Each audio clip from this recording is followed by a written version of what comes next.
문항 먼저 해볼게요. 28쪽이에요. 28쪽 보면 오늘은 조금 외울 게 있어요. 표현상의 특징도 나오는데 우리가 표현법에는 크게 세 가지가 있어요. 비유하기, 변화주기, 강조하기가 있는데 우리가 실 읽다 보면 무슨 법 이렇게 나오잖아. 이게 어디에 속하는지 그걸 조금 구별을 좀 하셔야 돼요.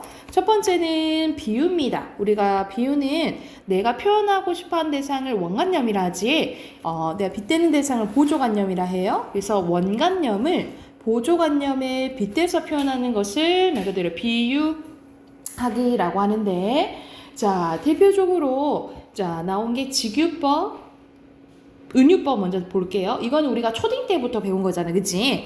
자, 직유법은 뭐뭐처럼, 뭐뭐같이, 뭐뭐듯이처럼 이러한 연결어를 사용해서 직접 빗대는 걸 얘기를 해요. 그에 반해 은유법은 이런 연결어가 없이 그냥 A는 B다 라고 표현하고 간접적으로 표현하는 걸 생각하시면 돼요.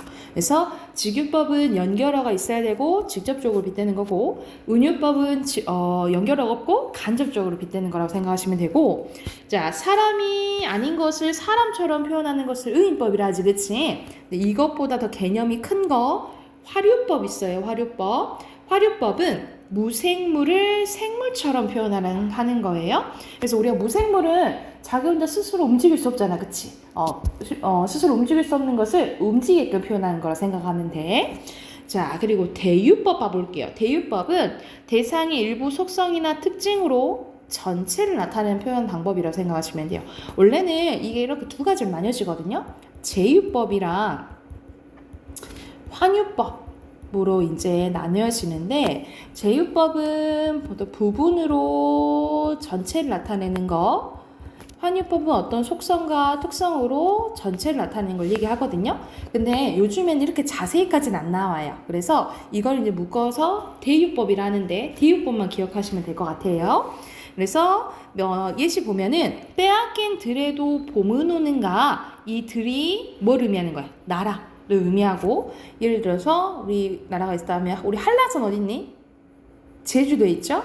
백두산은 요 있지, 그치? 그러면 한라에서 백두까지는 뭘 의미하는 거야? 한반도 전체를 의미하는 거야. 이런 식으로 부분으로 전체를 나타내는 거 무슨 법? 대유법이라고 생각을 하시면 돼요. 자, 하나 더 쓸게요. 우리가 속담 있잖아요. 속담도 어떤 상황을 빗대서 한 줄로 표현한 거잖아요, 그치? 우리가 속담이 쓰이면 무슨 법이라고 하냐면 풍유법이라고요. 풍유법. 그래서 비유하기에는 6가지 나와 있네요. 직유, 은유, 대유, 화류, 의, 그리고 풍유법까지 기억하시면 되고, 밑에는 변화주기 나와 있네요. 변화주기는 표현의 단조로움을 피하고 강조의 효과를 주기 위해서 말 그대로 변화를 주는 거라고 생각하시면 돼요. 그래서 대표적으로 역설과 반어가 변화주기에 속해요. 자, 역설법은 겉으로는 말이 안 되지. 겉으로는 모순되지만 그 안에 의미가 담겨져 있는 게 역설법이지. 그래서 예시 보면 결별은 헤어지는 거잖아. 결별이 만드는 축복이래. 어떻게 결별이 축복적일 수 있지? 근데 시 내용 전체적으로 보면 우리가 헤어짐이 있어야지 한 단계 성숙하고 성장할 수 있잖아. 그것을 이제 나타내서 역설적으로 표현했다라고 보시면 되고요. 반어는 말 그대로 반대로 표현하는 거죠. 그래서 나는 네가 좋은데 겉으로는 싫어 이렇게 표현하는 걸 생각하시면 되고, 서리법은 일부러 의문문 형식으로 표현하는 거지. 그래서 예시 보면은 가난하다고 해서 외로움을 모르겠는가. 사실 어떤 말 하고 싶은 거야? 가난하다고 해서 외로움 모르지 않는다. 그치? 그 말하는 거고요. 자, 대구법 나와요. 비슷한 문장 구조 반복되면 대구법이라 하잖아, 그쵸? 그런데 이거 차이점 봐야 돼. 자, 이 대구법은 변화주기에 속해요. 근데 그냥 똑같은 말이 오는 걸 이제 반복법이라고 하는데, 이 반복법은 뒤에 나오는 강조하기에 속해요. 그래서 이거 구별하셔야 돼요. 대구법은 어디에 속해? 변화주기. 근데 그냥 반복법은 어디에 속해? 강조하기 속한다라고 생각하시면 되고, 어순이 바뀌면 도치법이에요. 어순이 바뀌면 도치법. 그래서 변화주기의 대표적으로 5가지네요. 역설법, 반어법, 서리법, 대구법, 도치법 기억하시면 되고, 오른쪽에 예시 한번 봐봅시다. 신동엽의 껍데기는 가라입니다. 껍데기는 가라. 한라에서 백두까지. 아까 선생님 한라에서 백두까지 무슨 법이라 했지? 우리나라 전체 나타내니까 오케이, 대유법. 향그러운 흙가슴만 남고 그 모든 시적어용 나왔네요. 세붙이는 가버리래. 그래서 여기서 껍데기 선생님이 세모 쳤죠. 이거와 대조적인 것은 동그라미 흙가슴이고요. 그리고 대유법이 쓰인 단어는 두 가지 있죠. 한라에서 백두까지.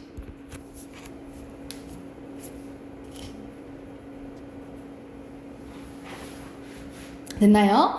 밑에 예시 보면요. 풀은 눕고 울었대. 사람, 우리가 눕고 우는 건 사람이 하는 거 의인법이고요. 바다는 뿔뿔이 달아나려고 했대. 바다 스스로 움직일 수 있어? 아니잖아, 그치? 대표적인 무슨 법? 화류법이고요. 어둠이 새를 낳고 돌을 낳고 꽃을 낳는다. 생명체처럼 표현했잖아, 그치? 이것도 화류법이에요. 자, 밑에는 역설법 찾으래. 자, 우리는 사랑을 위해서는 이별이 있어야 된대. 아하, 그러면 어디가? 여기가 역설법이 사용된 구절이겠죠. 그래서 여기 쓰시면 되고요.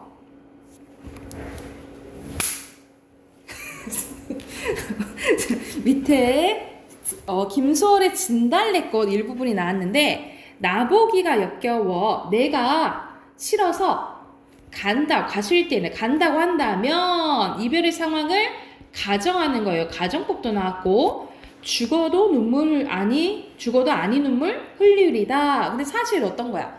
네가 간다고 한다면 나 안 온다고 표현했지만 속으로는 엄청 울 거야 라고 얘기하는 거잖아. 대표적인 반어법이고요. 여기서 표현 방법 하나 더 있어요. 원래는 죽어도 눈물 흘리지 않겠다가 좀 어순이 자연스럽죠. 그래서 어순이 바뀐 무슨 법? 도치법도 쓰였다라고 보시면 돼요. 그래서 여기서는 자, 같은 거 찾는 거야. 반어법 찾는 거예요. 님은 갔지만 님을 보내지 않았대. 님이 갔대. 근데 님 보내지 않았대. 말 돼? 안 되죠. 이거는 역설법이에요. 자, 오늘도 어제도 아니 있고 먼 후일 그때 내 말이 잊었노라. 근데요, 봐봐. 어제도 오늘도 아니 잊었대. 그러면 잊었을까? 잊지 않았다잖아. 대표적인 반어법이죠. 자, 넘겨서 강조하기로 가볼게요. 강조하기는 독자에게 선명한 인상을 주고 다른 부분과 구별하고자 한 부분을 말 그대로 강조해서 표현하는 거예요. 그래서 대표적인 거 첫 번째, 과장법입니다. 대상을 실제보다 더 크거나 작게 혹은 많거나 적게 표현하는 거예요. 그래서 예시 보면은 대동강물은 그 언제 마르려나. 대동강물이 안 마른다 이 말이야. 왜? 해마다 이별의 눈물 푸른 물결 위에 더하네. 내가 너무 이별 때문에 슬퍼서 울어가지고 이 내 눈물 때문에 대동강물이 안 마른다 이 말이에요. 근데 내 눈물이 대동강물에 얼마나 영향이 있겠어, 그치? 그 정도로 부풀려서 얘기한 과정법이고요. 점층법은 표현하고자 하는 내용을 뒤로 갈수록 점점 더 크고 강하게 표현하는 거예요. 그래서 예를 들어서 우리나라 너한테 갔네? 우리나라 뭐 예를 들어서 아시아, 세계, 우주 이런 식으로 개념이 점점점 커지면 점층법, 반대로 개념이 점점점 작아질 수도 있잖아, 그치? 그러면 점강법이라고 해요. 점강법. 개념이 점점 커지면 점층법, 작아지면 점강법이라고 보시면 되고요. 자, 비교법입니다. 비교는 성질이 비슷한 두 가지 이상의 사물이나 내용을 강조하면 비교법. 아예 반대되는 거와 같이 두드러지게 표현하면 대조법이요. 비슷한 것끼리 나오면 비교법, 상반되면 반대되면 대조법이라고 보시면 되고요. 자, 아까 전에 선생님 얘기해줬지. 대구법이 변화주기라면 그냥 반복법은 뭐야? 강조하기예요. 그리고 자, 어떤 의미가 비슷하거나 같은 말, 구절을 나열한다. 그러면 열거법입니다. 별 하나의 추억과 별 하나의 사랑과 별 하나의 쓸쓸함과 이런 식으로 나열하면 열거법이고요. 자, 이런 식으로 감탄사가 나오거나 뭐하는구나 이런 감탄형 어미가 나오거나 아니면 이렇게 느낌표 나오죠. 그러면 영탄법이라고 보시면 돼요.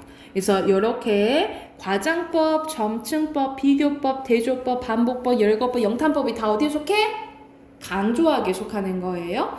그리고 여기서 나오는 표현 방법 중에 고전 시가에서 많이 나온 표현 방법이 있는데 앞에서는 고전 시가에서는 우리가 서리법 있죠. 뭐 서리법이나 아니면은 대구법이나 그리고 영탄법이 많이 나와요. 그래서 우리가 고전 시가에서 막 표현상의 특징 막 이렇게 고르기가 어렵잖아, 그치? 근데 거의 대부분 많이 나오는 게 뭐하는 노라 뭐 이런 식으로 어미가 나오면 영탄, 그리고 비슷한 문장 구조 반복하는 대구법, 그리고 서리법이 많이 나온다고 기억을 해두시면 돼요. 자, 밑에 보면은 상징이 나옵니다. 우리가 상징은 비교랑 많이 나오거든요. 비교랑 차이가 나오는데 우리가 비유는 앞에서 비유는 원관념이랑 보조관념이 다 나타나요. 비유랑 상징은 다 빗대는 건 똑같거든. 근데 비유는 원관념이랑 보조관념이 1대1로 그리고 시에서 다 드러나지만 상징은 원관념이 드러나지 않아요. 원관념이 드러나지 않고 보조관념으로 원관념을 추론해내야 돼요. 그래서 1대 다로 대응된다라는 것은 자 보조관념만 드러나니까 원관념을 추론해내야 되잖아, 그치? 그래서 상징은 다양하게 해석이 가능하다라고 보시면 돼요. 그래서 1대 다로 대응된다라고 보는 거예요. 상징의 개념 보면 추상적인 관념이나 사물을 구체적으로 표현하는 것을 상징이라고 하는데 자, 추상적인 게 뭐야, 정민아? 드러나죠. 눈에 안 보이는 거, 눈에 보이지 않는 것을 눈에 보이게끔 표현하는 거예요. 그래서 예를 들면 우리가 비둘기 눈에 보이죠. 근데 우리 비둘기 보통 뭐 상징한다 하지? 그렇지. 평화는 눈에 안 보이잖아, 그지? 이런 게 상징인데 시에서는 비둘기만 드러나고 시의 내용상 비둘기가 평화구나 이렇게 추론하는 것을 상징이라고 보시면 돼요. 자, 상징의 종류는 세 가지가 있어요. 개인적 상징, 관습적 상징, 원형적 상징이 있는데 개인적 상징은 말 그대로 내가 만약 정민 네가 시를 쓰려고 해. 근데 요즘 비둘기는 닭둘기로 악의 축이야. 그러면 내가 부정적인 것을 부여하고 싶어. 그러면 네가 시에서 부정적인 의미를 부여하면 그건 개인적 상징이 되는 거예요. 그래서 개인적 상징은 같은 말로 문학적 상징 이렇게 얘기하기도 하고 근데 이게 많이 사람들에게 알려졌어. 그래서 이제 막 비둘기가 평화가 아니고 악이야. 그렇게 알려지면 관습적 상징이라 생각하시면 돼요. 그래서 어느 문화권의 시대에서 오랜 시간 사용돼서 그 내용을 관습적으로 보편화된 상징을 관습적 상징이라는 거야. 그래서 예를 들어서 우리 소나무나 대나무는 예전부터 선비들 양반들이 좋아했던 거였죠. 그쵸?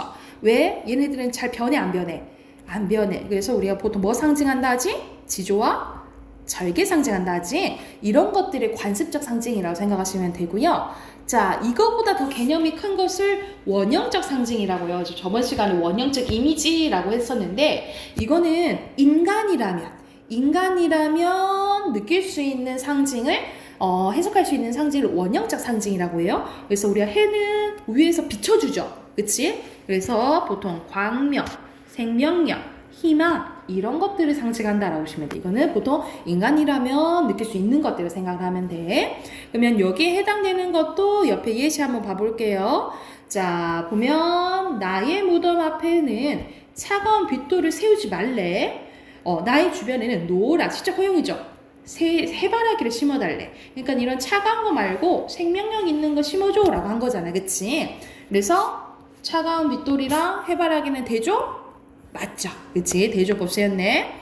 조지은의 숭늉니다. 소매는 길어서 하늘은 넓고 돌아설 듯 날아가며 사뿐히 접어올린 외시버선이여. 느낌표 나왔다, 그치? 그럼 무슨 법? 영탄법. 그리고 마지막 지금은 눈이 내린대. 여기서 눈은 보통 부정적인 이육사야니까 일제 강점기 때 얘기를 하는 거예요. 지금 상황 안 좋아.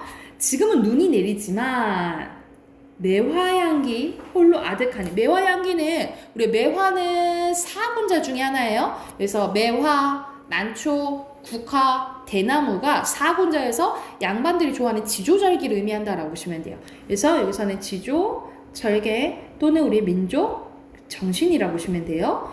그래서 홀로 아득하니 지금 상황이 안 좋지만 우리 민족 정신 아직 있어. 그래서 내가 여기에 가난한 노래의 씨를 뿌리겠다 라고 얘기를 하는 거야. 우리 씨 뿌리는 행동을 먼저 나서서 어떤 행동을 먼저 시작하는 거잖아요. 그치? 그래서 마지막 부분에서는 자기 희생적인 태도, 약간 선구자적 태도가 드러난다 라고 보시면 됩니다. 그래서 밑에 눈은 원래 뭐 순수한 것을 의미하기도 하지만 여기서는 좋지 않는 걸 의미하고요. 지조절개를 의미하는 것은 매화향기죠.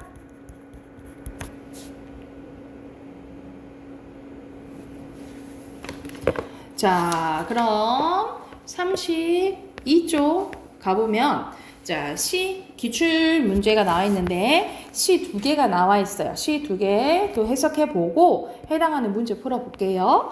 여기서는 백석의 선우사 정일근의 어머니 그릇. 원래 우리 그릇이라고 하잖아. 그치? 그릇이라는 왜 그릇이라고 표현했는지 한번 봐볼게요. 자, 먼저 백석이십니다. 낡은 나조반의 상이라고 보시면 되고요. 낡은 상에 흰밥도 시각적 심상, 가재미도, 나도 시적 화자 직접적으로 나타나 있네요. 나와 앉아서 쓸쓸한 저녁을 맞는데요. 흰밥과 가재미를 사람처럼 표현했네요. 그쵸? 의인법 시였고요. 흰밥과 가재미와 나는 우리들은 우리들이라 표현했으니까 이것도 의인법. 또 이야기라도 다 할 것 같아. 이것도 의인법이죠. 그쵸? 우리들은 서로 믿었고 정답고 그리고 서로 좋구나. 뭔만 하는구나. 감탄영감이 나왔지. 그치? 그럼 무슨 법? 영탄법이에요. 그쵸? 우리들은 맑은 물 및 해정한 모래톱에서 하구 김나를 모래알마 헤이며 잔뼈가 굵었대. 그래서 우리는 모래톱에서 같이 자랐는데 잔뼈가 굵었다라는 것은 우리가 쌓여서 약간 베테랑이 된 거라고 생각하시면 돼요. 예를 들어 군대로 치면 고참이 됐다라고 생각하시면 되겠죠. 이렇게 우리 오래 살아서 이런 게 익숙하다라고 얘기하는 거야. 바람 좋은 한벌판에서 물닭이 새 이름이요. 소리 들으며 청각적 심상 다니스를 먹고 나이가 든 탓이다. 외따른 시 산골에서 소리게 소리 배우며 또 청각 다람쥐 동무하고 자라난 탓이래. 그래서 뭐뭐 탓이다로 끝나죠. 비슷한 문장 구조 반복됐으니까 대구법. 우리들은 욕심이 없어. 그래서 하얘졌대. 시각적 심상. 착하디 착해서 새가 든 억센 이렇게 해석하시면 돼요. 억센 가시 하나 소나기 하나 없다. 너무 정갈해서 이렇게 파리해졌대. 우리는 가난해도 서럽지가 않대요. 우리는 외로워할 까닭도 없고요. 누구 하나 안 불어? 부럽지도 않대. 그래서 여기도 반복되지. 대구법 나왔고. 자, 화자는 보니까 흰밥이랑 가재미가 있으면 행복한 거야. 그치? 아무것도 욕심이 없어요. 그래서 이 부분을 통해서 자신의 처지에 대한 또는 상황에 대한 만족감이 드러난다라고 보시면 됩니다. 만족감이 드러나는 거예요. 흰밥과 가재미와 나는 우리들이 같이 있기만 한다면 세상 같은 거, 세상 일, 뭐 속세의 일 같은 거 밖에 놔도 좋을 것 같대. 그래서 여기서 주제는요, 결국 세상 밖에서 세상 일 안 해도 된다는 거잖아. 그치? 고로 자연과 동화된 삶에 대한 소망이 드러난다라고 보시면 되고요.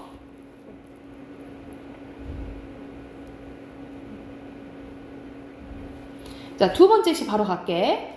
어머니는 그릇이라고 쓰고 읽으신다.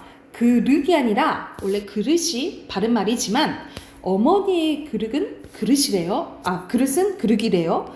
물에 담아오신 어머니의 그릇을 앞에 두고 그릇 중얼거려 보면 그릇에 담긴 물이 편안한 수평을 찾고요. 편안한 느낌을 주고요. 오른쪽 가면 어머니의 그릇에 담겨있던 모든 것들이 사람의 체온처럼 직유법 쓰였네. 따뜻했다라는 것을 깨닫는데요. 촉각적 심상 쓰였네요. 그래서 이 말은 뭔 거야? 우리가 어머니, 지금도 그렇긴 하지만 어머니라는 보통 이제 이미지를 생각해 보면 옛날에 이제 어머니들은 이제 자식들 키우고 다 집안일 다 하시잖아, 그치? 그래서 보통 어머님이 음식을 해서 거기에 담는 게 뭐야? 그릇이잖아, 그치? 그래서 이 그릇이라는 단어에는 어머니의 정성, 사랑, 고로 인생이 담겨져 있다라고 생각하시면 돼요. 그래서 나는 여기도 시적화자 지주적으로 나타나 있네, 그죠? 학교에서 그릇이라고 배웠지만 그냥 단어를 그냥 학습해서 배운 거예요. 어머니는 인생을 통해 그릇이라고 배웠다라는 거죠. 그래서 방금도 얘기했지만 고로 그릇에는 뭐가 담겨져 있는 거예요? 어머니의 인생, 고로 어머니의 정성, 어머니의 사랑, 어머니의 희생이 담겨 있다라고 보시면 되겠죠. 이렇게 써놓으시면 되겠지. 그래서 내가 담은 한 그릇의 물과 어머니가 한 그릇의 물은 다르다라는 거예요. 대조 나오네, 그치? 말 하나가 살아남아 빛나기 위해서는 말과 하나가 되는 사랑이 있어야 되는데 어머니는 어머니의 삶을 통해 말을 만드셨고 나는 사전을 통해 쉽게 말을 찾았대. 그래서 어머니는 저절로 그 인생을 사시면서 그만의 어머니만의 이제 말을 만들었는데 나는 신이요. 신이라면 하찮은 것들이 이름이라도 뜨겁게 살아 있도록 불러줘야 되는. 그러니까 의미 부여해줘야 되잖아, 그치? 자, 두툼한 개정판 국어 사전을 자랑처럼 옆에 두고 서정시를 쓰는 내가 부끄러워진대요. 그래서 어머니를 통해 자기 반성하는 게 드러난 거예요. 여기도 주제 쓸게요. 주제는 삶과 사랑이 담긴 시를 써야 한다는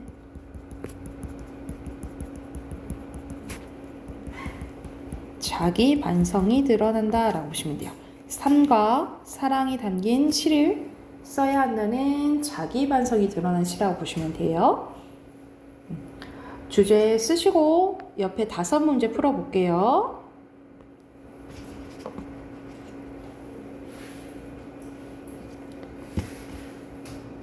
1번 보면은 1번에 적절한 거 1번이고요. 보면은 여기서 의인법은 오히려 가에 쓰였지, 그죠?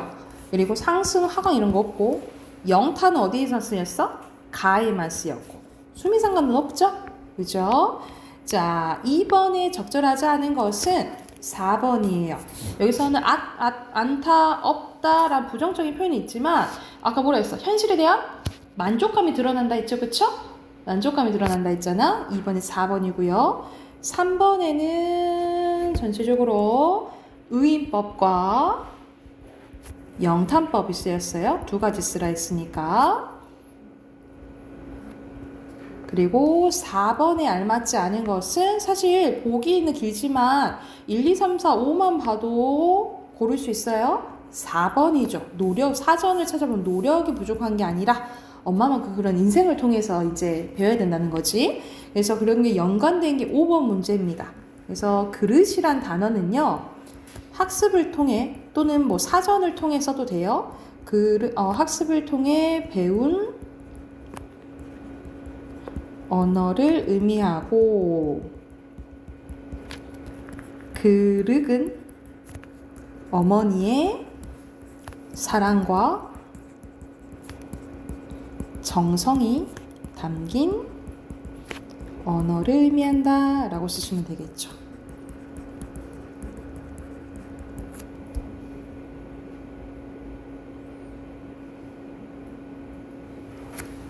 됐나요?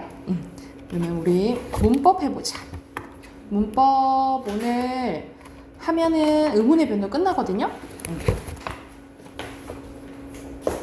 어디 피시면 되냐면 32쪽 펴시면 됩니다.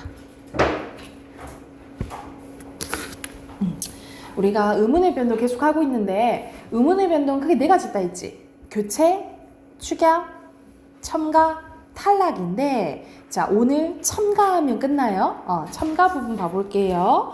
첨가는 두 의문이 만날 때 없던 의문이 새롭게 생기는 현상을 얘기를 해요. 그래서 그게 니은 첨가와 사이소리 현상이 있습니다. 자, 니은 첨가는 합성어나 파생어일 때요. 어근이나 접사가 만들어지는 단어가 만들어질 때 앞말에 받침이 있고 뒷말에 이 야여 요율가 오면 니은이 첨가가 돼요. 그래서 예시를 보면 맨 플러스 닙 하면은 앞에 받침이 있죠. 그 중에 이가 왔지? 그러면 니은 첨가되는 거야. 그리고 앞에 받침 있고 뒤에 여 오면 니은 첨가. 요것도 받침 있고 요가 왔죠? 니은 첨가. 그래서 다시 앞말에 받침 있고 뒤에 이 야여 요율가 오면은 니은이 첨가된다 라고 보시면 되고요.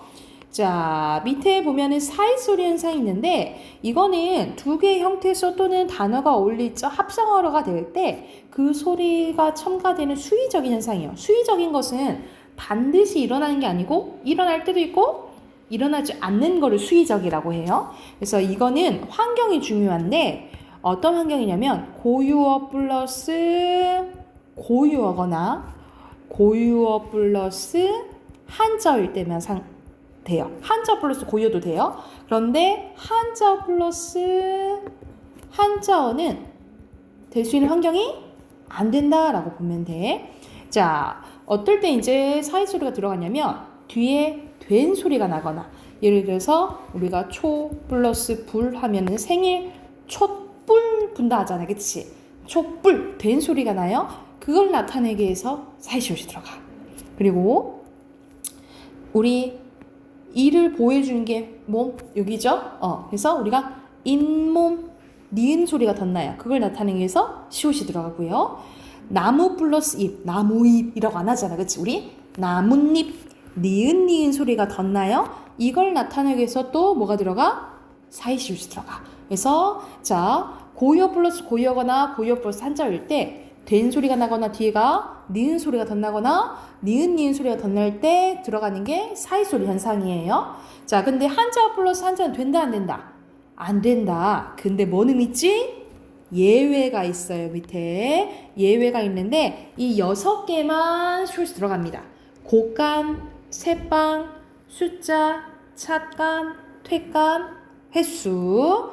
그래서 우리가 이거 수학 시간에 많이 쓰는 숫자, 수 플러스 셈 숫자에다 글자 자예요. 근데 우리 어떻게 발음해? 숫자! 된 소리 나죠, 그쵸?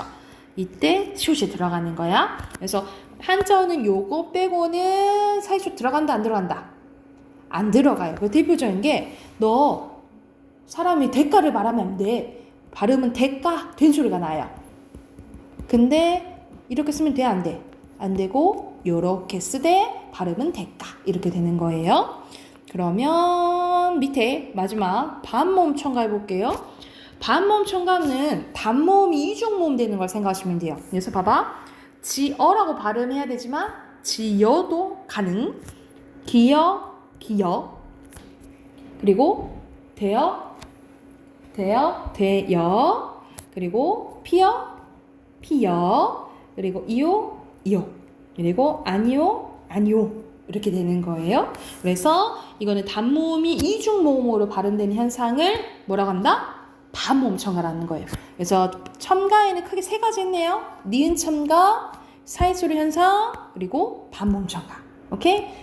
그러면 옆에 33쪽 있잖아요. 33쪽 문제 풀고 답 확인해 볼게요.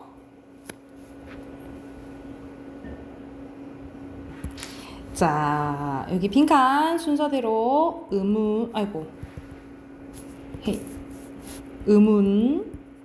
그리고 사이소리 현상. 여기서는 솜니불이 되겠죠? 솜니불.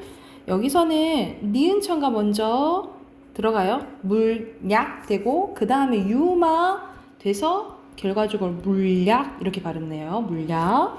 그리고 공염불 이렇게 되고 사이소리 현재 일어나지 않는 거 밤송이 그리고 시냇가 콧날 나뭇잎 기어 가능하죠. 반몸청가 피어도 가능하죠. 그래서 X 옆에 핀가 바로 넣어볼게요. 이거는 니은 천가 그리고 거센 소리 되기 같은 말로 자음 축약 쓰셔도 돼요.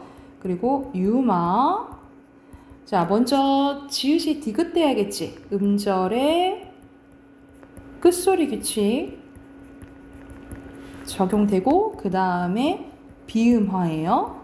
그리고 히읗 탈락 그러면 첨가 축약 그리고 교체 탈락이 되겠죠. 이렇게 되겠지. 그래서 위에 답 몇 번이에요? 1번이죠. 1번. 자, 빈칸 바로 넣으면 탈락 그리고 단순화 탈락 히읗 탈락 리을 탈락 을 탈락 오른쪽 동음 탈락 첨가 그 다음에 이, 야, 여, 요, 유예요. 그리고 사이소리 현상 그리고 반모음 첨가 반모음 첨가 여기까지 됐을까요? 자 뒤에 34쪽부터 38쪽까지 숙제로 내줄까요? 숙제로 일찍 끝내줄까? 대신 숙제 다 해오세요. 38쪽까지 숙제를 해오시고 다음 주에 단어 7, 8강 외우시면 되겠죠. 우리 목요일날 방학 거 알지? 이번 주 목요일날 방학이어서 다음 주 화요일날 봐요. 일주일에 그래서 문법 숙제랑 어휘 외우시고 단어 써오시고 여기까지 할게요.